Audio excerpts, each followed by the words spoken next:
11h37, ouvimos aí Toca S.A. Toca S.A. com a minha parte.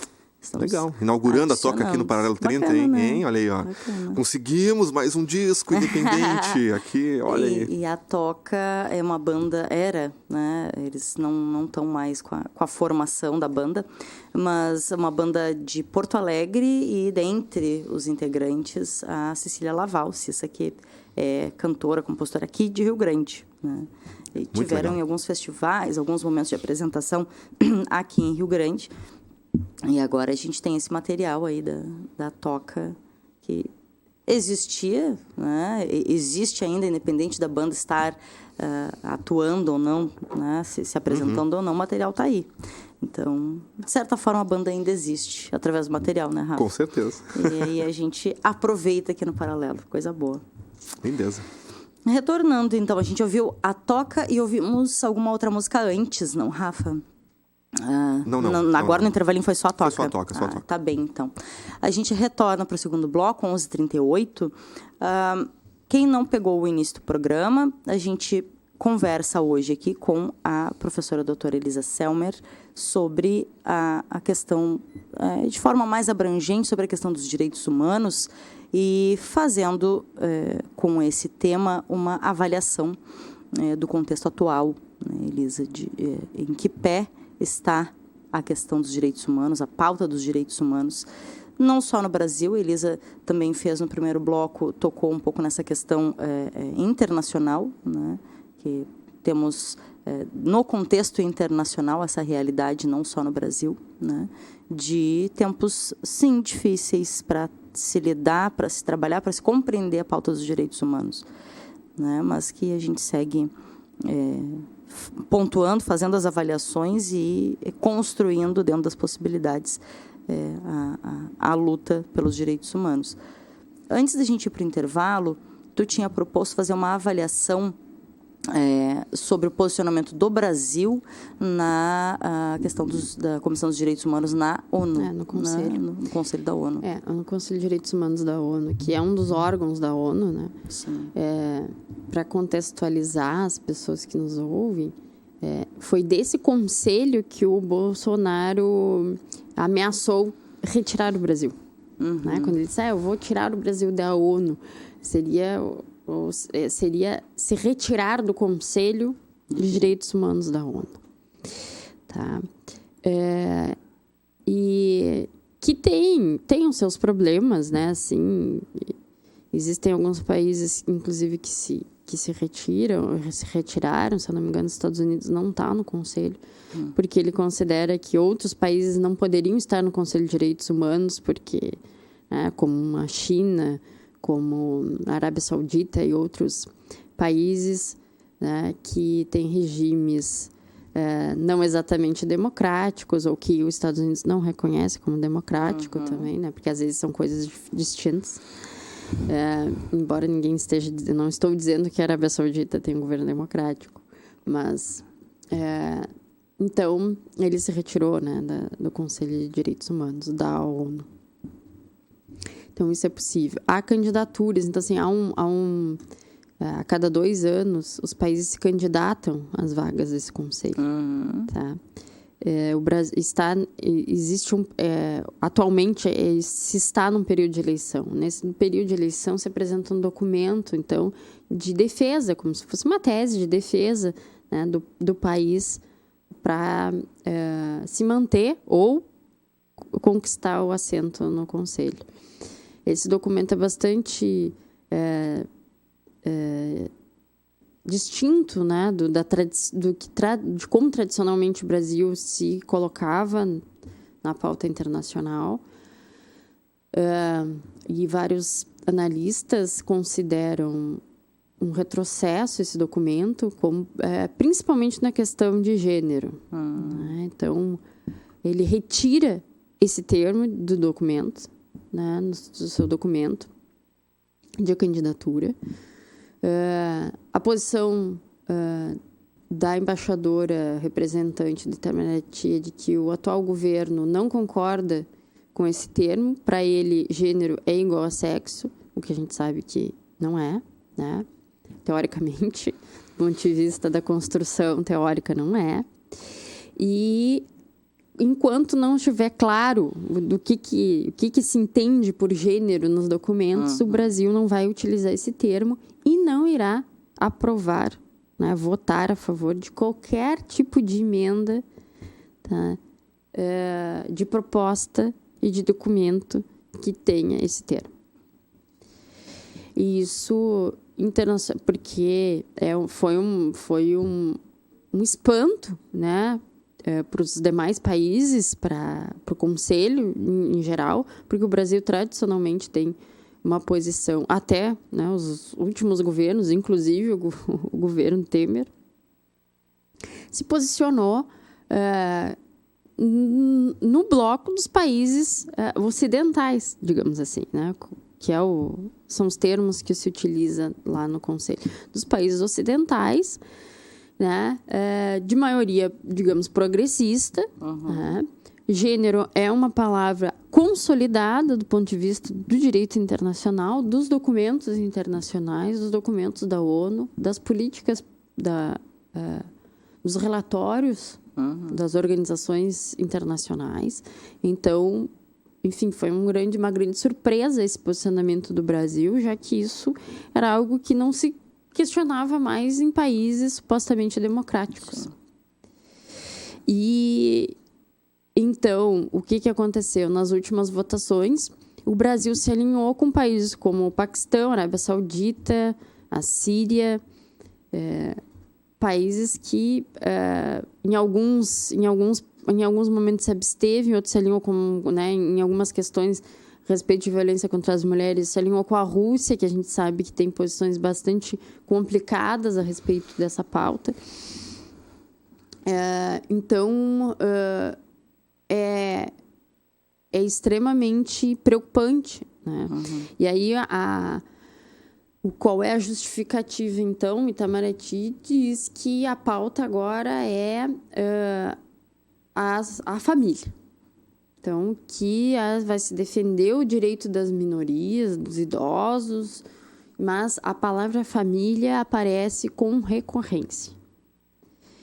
E, bom, que aí a gente entraria num outro que eu questionaria, que se eles não concordam com a palavra gênero, porque não entendem que não há um conceito explícito a respeito disso, também precisamos ter um conceito explícito do que é família. Que é família, exatamente. O que eles estão considerando como família, porque existem vários modelos de família, diversos modelos de família. Então, óbvio que se pressupõe, a partir desse posicionamento, sim, eles entendem que sexo é igual a gênero, gênero é igual a sexo, eles provavelmente vão entender que família é uma família, né, daquela altamente tradicional, quer dizer, com uma pessoa do sexo feminino e outra do sexo masculino. E com prole, de preferência, né? Porque muitas vezes as pessoas são casadas, apesar de serem cada uma, né, do sexo masculino, né, fêmea e macho, digamos assim, bem biologicamente, mas eles não têm filhos, não têm prole, por opção. E dentro desse conceito, né, dessa visão de família, muitas famílias, como tu mesma disse, né, temos vários modelos de família. Então, dentro dessa concepção de família tradicional, várias outras famílias ficam de fora. Exatamente. Né, da questão dos direitos. Exatamente. Elas ficam né, desabrigadas, né, dessas garantias. Então, elas ficam mais vulneráveis, digamos assim. Né? Há um risco maior. Né? Nesse contexto, o presidente anuncia que Itamaraty vai mudar a questão de como aparece no passaporte a filiação, sendo que no passaporte só consta filiação. Né? Onde aparece genitor 1 e 2 é no formulário de solicitação do passaporte. Então, ele quer que mude essa nomenclatura do formulário para que conste o pai e mãe. Então, trazendo todo um retrocesso de toda a discussão em relação às pessoas, por exemplo, que não têm pai registrado, né? Embora a gente atualmente tem toda uma mudança, né?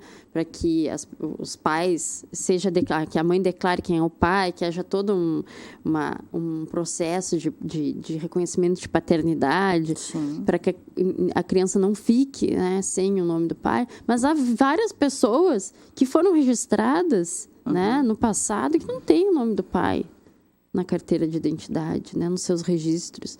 E aí fica esse constrangimento, quer dizer, não, eu só tenho um... Não, é só mãe, não tem pai. Enfim, né? Então, pensando assim do ponto de vista da coisa mais... De um constrangimento de algo que é tradicional. Aquela pessoa teve um pai, teve um genitor, mas que não reconheceu, que não foi registrado. Então... Até a questão, obviamente, de outros modelos de família, em que são 2 mães, em que são 2 pais, são 2 mulheres, né? Que tem adotantes. Enfim, tem várias questões. Né? E é isso, ninguém está querendo criar situações. Essas situações e modelos de família existem. E como pode, né, um governo, uma nação, enfim, colocar à margem, né? Marginalizar esses modelos de família. Não fazer políticas que contemplem a totalidade, ou ao menos buscando, né, a totalidade de garantia de direitos, né, da sua população. Sim. Então, assim, basta isso, filiação. Filiação é quem consta, né, como genitora, enfim. Né? Então, cria-se um constrangimento de coisas absolutamente pequenas, né, que parecem pequenas, mas elas têm toda uma questão ideológica por trás. Essa palavra que este governo tanto combate. Né?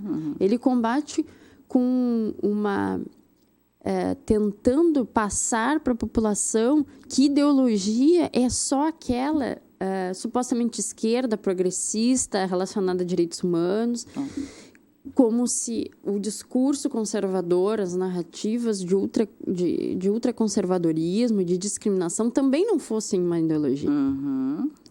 Então, tem uma construção social dessa narrativa. Com essas pequenas coisas, né, nós acabamos tendo que... acabamos retrocedendo, né, por causa de pequenas questões que já tinham sido avançadas, né? Enfim, aparentemente eram consolidados, como a questão do gênero internacionalmente. O espanto foi esse. Dizer, como assim? Vamos a essa altura do campeonato, né, no Brasil, um país da América Latina, um país de liderança na América Latina, ter que não compactuar mais com esse termo. Né? Então, é uma grande surpresa. Fora aqui uma questão bastante importante, que foi a abstenção do Brasil na questão da abertura do inquérito contra as Filipinas em relação a suposto extermínio de pessoas em nome da guerra às drogas. Isso é bastante preocupante, né? Por quê? O que aconteceu? Então, estava sendo votado no Conselho de Direitos Humanos essa questão de abrir um inquérito, né, uma investigação, se o governo das Filipinas violou, né, direitos humanos, teve grave violação de direitos humanos. Principalmente, né, foi assim, o estopim foi o caso de uma menina de 3 anos que foi morta, né, numa abordagem policial, e segundo os órgãos oficiais das Filipinas, ela foi usada de escudo humano pelo pai, era o pai que estava sendo perseguido, e por isso ela foi atingida. Enfim. Então, o Brasil, nesse caso, ele se absteve de votar essa questão. E é bastante preocupante, porque só os países, né, bastante autoritários, digamos assim, eles votaram a favor das Filipinas ou se abstiveram. Para alguns analistas e especialistas, né, do acompanhamento dessas votações, isso mostra uma certa tendência do Brasil a não querer interferência internacional também, né, em posições semelhantes, né, internamente, quer dizer, que concorda com determinada política, né, que concorda, né, veladamente, que concorda com as posições, com a prática nas Filipinas, né, de que, em nome, né, ao combate ao tráfico de drogas, ao uso de drogas, pode-se tudo, vale tudo, né? Então, se dizimam muitas pessoas, a morte de boa parte da população, sem investigação, sem processo, sem responsabilização dessas pessoas que cometem esses crimes. Então, seria uma espécie de recado, né? Bom, nós não vamos nos meter aí, esperamos que também não interfiram, nós não vamos interferir, né, aí, mas esperamos que também não interfiram aqui. Eu lembrei quando tu falou da morte de crianças, e aí me remeteu à situação do trabalho infantil que tivemos também recentemente. Outro caso aqui, né? Também, outra situação. E só me lembrou isso, porque a gente vai falando e as pautas, elas vão conversando uma com a outra, né? Mas a gente sabe que tem, para além disso, uma série de outras questões, outros fatos, outros posicionamentos surgindo, que vem, sim, fortalecendo, penso que a preocupação, a necessidade de cuidar dessa pauta dos direitos humanos, porque, por óbvio, né, que desde antes da eleição, isso falando em âmbito nacional, né, desde antes das eleições, já se percebia o acirramento dessas disputas, né, e essas disputas no período eleitoral tem muito a questão da polarização, né?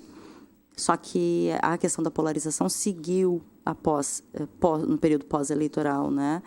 Desde janeiro até agora. A gente percebe muito isso. O Rafa está me sinalizando 3 minutinhos. Mas, enfim, vou passar para ti, para tu tentar concluir ou pontuar algo para finalizar, Elisa.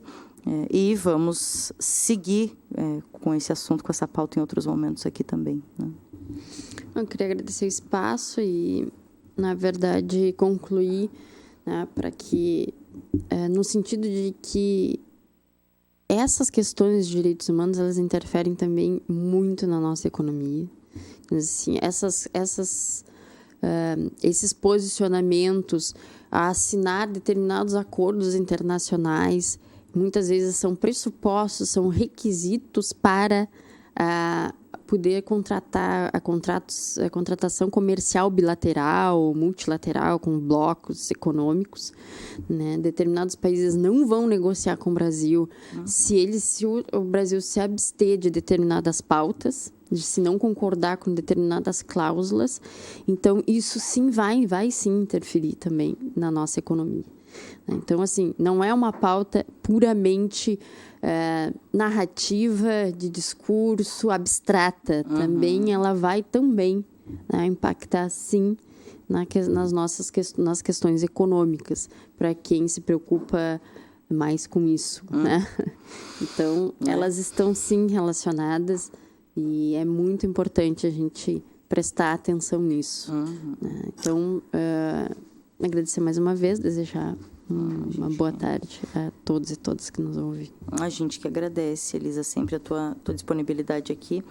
E a gente segue, sim, acompanhando não só essa pauta específica, mas todas as movimentações enfim, o desenrolar das coisas, como vamos nos adaptando ou resistindo à conjuntura atual, ao que está posto nesse momento no Brasil. E seguimos contando sempre com a avaliação e com as informações que tu traz para a gente aqui também, tá? Lembrando que essa edição do Paralelo reprisa hoje à noite, às 23 horas, no canal 15 da NET, no site da universidade, o furg.br. Amanhã é sexta e a gente retorna para encerrar a semana ao vivo às 11 horas da manhã. Até lá!